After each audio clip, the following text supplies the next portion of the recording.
08 32 entre 35.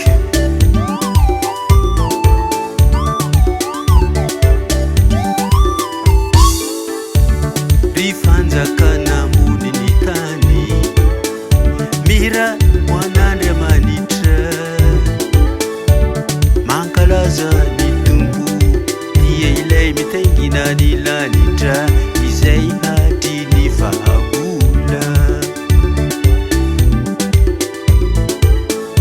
Indro mamoaka ny feony izy dia feo mahery, ekeo hoan'Andriamanitra ny hery.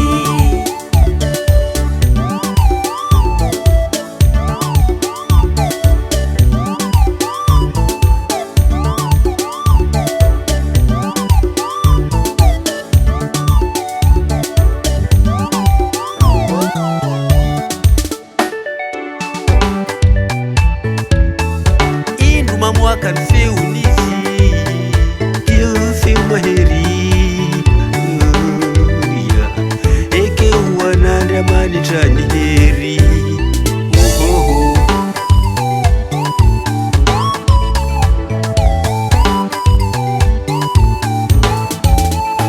Ekeo hoan'Andriamanitra ny hery, amony ny Israely ny voninahiny, ary ny heriny any amin'ny lanitra. Mahatafitra hianao Andriamanitro ao amin'ny fitoeranao masina.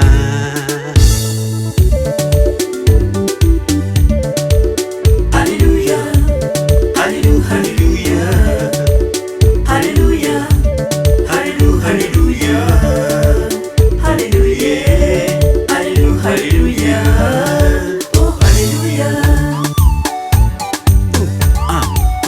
Hey. Hey. Hey.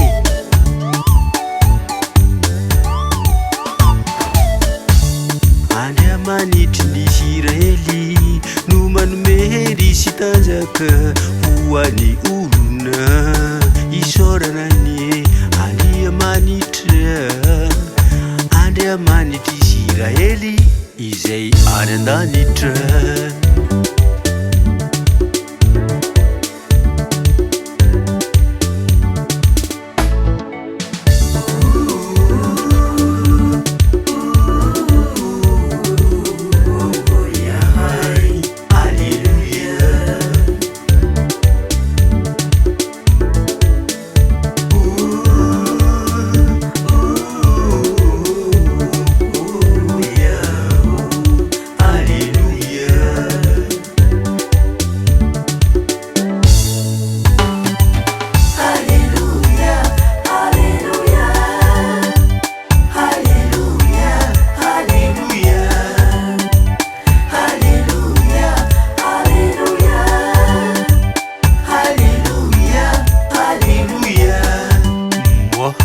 Mampialakony raha eky zany mba hatonga tegna tsy vandravandra amizay tsisy ka hiady amizay nahary.